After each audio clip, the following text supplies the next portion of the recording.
et bienvenue dans cette nouvelle vidéo. On va faire une petite rétrospective végétale. Pour ce faire, j'ai créé un tag en 10 questions pour revenir un peu sur cette année végétale et revenir sur certains points, qu'ils soient négatifs ou positifs. Alors c'est parti. Alors première question, ma pire perte de l'année. Alors sans hésitation, c'est mon orchidée bijou que j'avais acheté chez What the Flower. De tout ce que j'ai pu entendre sur ces plantes, ça avait l'air d'être des plantes qui étaient quand même assez faciles d'entretien, qui étaient quand même assez accessibles, mais ça n'a pas du tout été le cas avec moi. Je sais pas ce que j'ai fait de mal, mais en tout cas je l'ai fait pourrir. Et ensuite c'était fini, hein. J'ai essayé de la bouturer pour essayer de sauver, mais c'était bien trop tard. Donc les orchidées bijoux, ça reste encore quelque chose d'assez mystique pour moi, mais on verra bien si en 2021 je retente l'expérience. Ensuite deuxième question, la plante qui a le plus grandi, et là j'y ai réfléchi, mais je pense que ça doit être mon asparagus, car de base il avait 3 petites branches qui se battaient en duel et qui étaient vraiment de la hauteur de celle-ci, et là quand je vois à quel point il descend bas, je suis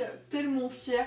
Voilà, je suis super contente. Il a l'air quand même de se plaire depuis le déménagement. J'avais peur que ça soit un petit peu compliqué pour lui parce qu'il passe quand même d'une salle de bain à une chambre, donc voilà, il était habitué à avoir cette petite humidité.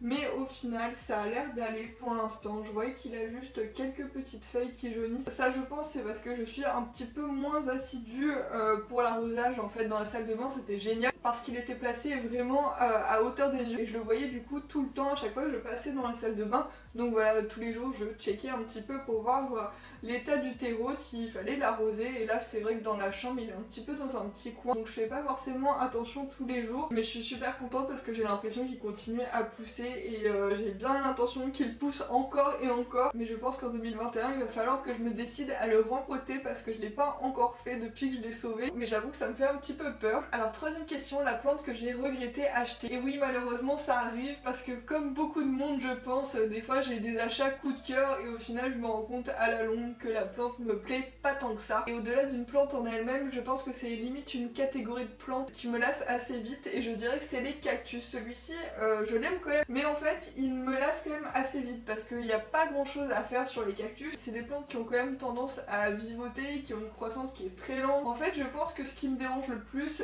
c'est la façon dont il a poussé parce que dans mon ancien appartement il faisait vraiment très peu lumineux.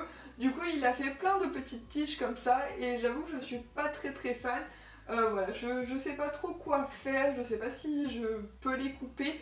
Voilà, j'hésite à le faire parce que c'est vraiment ça qui me dérange. Je trouve que ça fait vraiment bizarre, comme s'il avait plein de petites antennes. J'ai souffert quand je l'ai rempoté parce que toutes les épines passaient à travers les gants, donc c'était vraiment un enfer. Maintenant que je connais la technique de l'enrouler dans du journal pour pas se blesser, voilà, je pense que le prochain rempotage se passera beaucoup mieux. Le souci c'est vraiment que c'est des plantes, j'ai un coup de cœur sur le coup et au final je m'en lasse très vite. Donc je pense qu'en 2021 je vais essayer de calmer mes ardeurs avec les cactus. Ou alors il faudrait que je m'oriente plus vers des cactus épiphytes qui demandent plus d'entretien, comme le cactus zigzag où là c'est presque une plante grasse qui demande un petit peu plus d'eau. Ça me plaira sûrement un petit peu plus. Ensuite quatrième question, ma plus belle trouvaille de l'année, et là il n'y a pas d'hésitation, c'est mon Alocasia Friday. Voilà, je suis trop contente de l'avoir trouvé. En plus il vient de me sortir une nouvelle feuille, c'est celle-ci, elle est magnifique et elle me fait aussi plusieurs petits rejets. Alors je sais pas si vous verrez très bien, mais ici il y a un petit rejet et là il y en a 2 autres. Alors je ne sais pas si ça vient du pied mère ou si c'est des petits bulbis qui ont commencé à pousser et qui vont faire d'autres alocasias. J'ai vraiment hâte de découvrir ça. Pour l'instant je ne l'ai pas encore rempoté, je pense qu'on verra l'année prochaine pour ça.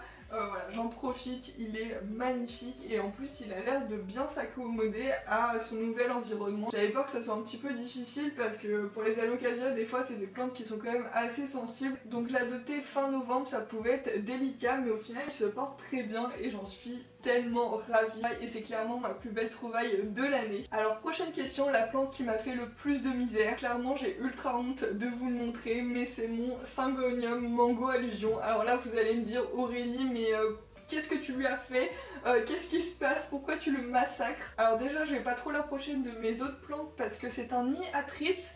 Voilà, ça fait des mois que je lutte, je n'en peux plus en fait. À chaque fois que je pense que c'est terminé, ils reviennent, donc voilà, c'est une invasion sans fin. En plus j'avais fait une bouture de celui-là et la bouture a fini aussi par être envahie, donc je sais plus vraiment quoi faire. Voilà, j'ai tout essayé. Là j'avoue que je laisse sécher à fond les ballons le substrat. Voilà, c'est ma dernière option. J'ai essayé un peu tout et n'importe quoi, je l'ai déjà tellement taillé, enfin je sais plus quoi faire, hein. J'ai fait plein de traitements à part vraiment tout couper et essayer de voir si ça repart. Je sais plus quoi faire, donc là vraiment je teste de laisser sécher à fond le substrat parce que les thrips peut-être qu'ils ne vont pas apprécier, peut-être qu'ils vont enfin mourir, espérons. C'est vraiment la plante de la honte, mais c'est celle que j'ai même plus envie de m'en occuper tellement elle me fout des boutons en fait, juste à la regarder. Je me dis mais il doit y avoir tellement de tripes dedans et il y a tellement de chances qu'elle les refile à d'autres plantes. Donc actuellement elle est en quarantaine dans la cuisine et voilà, dans un endroit que je regarde pas forcément, vraiment pas miner le moral. Donc voilà, on en est arrivé à ce stade là, elle et moi, alors que clairement c'était l'une de mes plantes favorites. Cette année aura mis à mal notre relation. J'espère vraiment que ça va aller mieux parce que je pense que sinon on fera pas l'année ensemble et ça me fait ultra mal au cœur de dire ça parce que je crois que j'ai jamais jeté une plante qui était encore vivante, mais là je suis à deux doigts de le faire parce que vraiment c'est un nid à trips et je sais plus quoi faire. Maintenant que je vous ai présenté ma plante de la honte, on va passer à ma chouchoute de l'année qui est sans grand suspense mon philodendron lemon lime. Je pense que je vous l'ai présenté dans tellement de vidéos, j'en ai même fait une où je vous montrais comment je faisais le tuteur en spray, tuteur qui sèche super vite. Voilà, j'essaye un peu tout pour que ça reste humide, mais clairement je suis pas assez disciplinée pour l'arroser tous les jours ou tous les 2 jours, donc voilà, je pense que c'est un échec, il faut se le dire parfois. Donc peut-être qu'en 2021 il recommencera à cascader et on verra comment ça va se passer. Mais c'est clairement ma petite chouchoute de l'année. Pour vous dire, je ne l'ai même pas bouturée tellement j'étais fière d'elle. Je voulais même pas ralentir le fait qu'elle cascade en la bouturant. C'est clairement une plante qui n'a rien de bien original, on peut la trouver assez facilement, mais je sais pas pourquoi elle me fascine, j'adore ce petit vert. Et d'ailleurs je le préfère au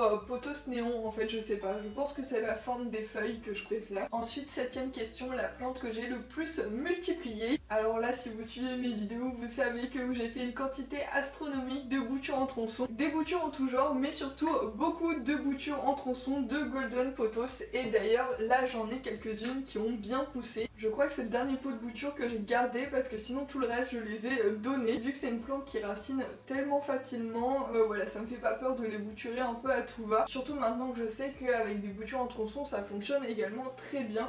D'ailleurs j'avais aussi bouturé mon pothos néon, voilà, que j'avais fait une petite bouture que j'ai offerte aussi, alors qu'il est déjà pas bien grand, mais bon, j'ai réussi à faire quelques petites boutures. Donc vraiment le pothos c'est la plante facile par excellence pour le bouturage. Alors ensuite, 8ème question, mon accessoire indispensable de l'année, et là je pensais pas vous répondre ça, mais au final je me rends compte que de plus en plus ça m'intéresse énormément et que j'ai vraiment envie d'investir là-dedans et de me créer une très belle collection qui ira bien aussi avec mes plantes. Je vous parle bien sûr de cache-pot. J'avoue qu'au début ça m'intéressait pas forcément énormément. J'achetais un petit peu des cache-pots par-ci par-là. Je faisais pas forcément attention si c'était bien assorti, si d'ailleurs c'était la bonne taille, hein, parce que souvent c'était un petit peu au pifomètre. Donc maintenant j'essaye de trouver à chaque fois le cache-pot qui va bien avec l'une de mes plantes qui est à la maison et qui n'a pas de cache-pot. J'arrête un petit peu d'acheter des pots en terre cuite classiques en guise de cache-pot et maintenant j'essaye de trouver des cache-pots un petit peu plus originaux. D'ailleurs j'en ai 3 à vous présenter. Il y a celui-ci avec les petits pieds, c'était un lot de 3, donc j'ai 2 tailles au-dessus. J'aimais bien ce dégradé entre le bleu et le marron, je trouvais ça super joli. Et avec l'asparagus dedans, je trouve que ça fait plutôt bien. Ensuite, il y a bien sûr le petit pot qui a été décoré par Tiffany. Ça, je vous en ai parlé dans une précédente vidéo. Je vous mettrai en barre d'infos le lien de son site Etsy. Surtout qu'elle propose des personnalisés suivant vos envies. Donc voilà, c'est vraiment génial. Vous avez de quoi vous faire vraiment plaisir. Je vous conseille vivement d'aller voir sa boutique. Et pour finir, mon dernier coup de cœur, c'est celui-ci.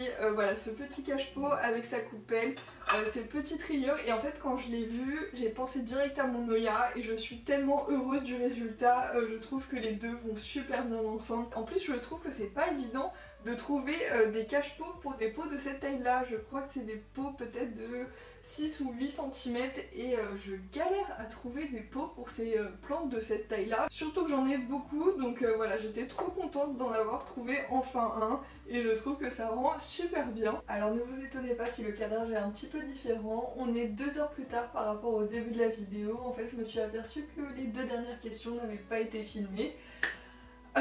Alors je suis un petit peu dégoûtée mais c'est pas grave, on va recommencer. Alors l'avant-dernière c'est l'astuce que j'ai le plus utilisée cette année et je pense que je vais pas beaucoup vous surprendre si je vous dis que c'est le bouturage en tronçon qui a été vraiment ma révélation de cette année. Je l'ai fait à foison. J'ai fait énormément de tests pour voir quelles plantes étaient faciles à bouturer en tronçon, quelles autres plantes étaient impossibles à bouturer, et ça c'est quelque chose que j'adore faire et je pense qu'en 2021 ça va continuer et qu'il y aura encore plus de boutures en tronçon. Je pense que je vais pas m'arrêter comme ça. Et enfin pour finir ce tag en rêvant un peu, on va parler de la dernière question qui est: quelle est la plante que je rêve d'avoir en 2021? Alors c'est le sujet d'une future vidéo où je vais vous faire ma wishlist plante, mais en attendant je peux vous dire que si je croise un philodendron verrucosum ou un syngonium variegata, je peux vous dire que là, ni une ni deux, je les prends et je les emmène tout droit juste ici dans ma plantagère. Donc c'est clairement deux plantes qui me font énormément de l'œil, mais c'est pas les seules et j'ai hâte de vous en parler. Sur ce tag est terminé, j'espère qu'il vous a plu. N'hésitez pas à le refaire si ça vous tente sur votre chaîne ou le faire même en commentaire, comme ça je pourrais vous lire et vous répondre. Et ça c'est vraiment mon moment préféré quand je peux échanger avec vous après avoir posté une vidéo. J'adore voir tous vos petits commentaires, donc ça me fait super plaisir. Sur ce, cette vidéo est terminée, je vous souhaite d'excellentes fêtes de fin d'année, profitez bien, prenez soin de vous et je vous dis à très vite pour une nouvelle vidéo.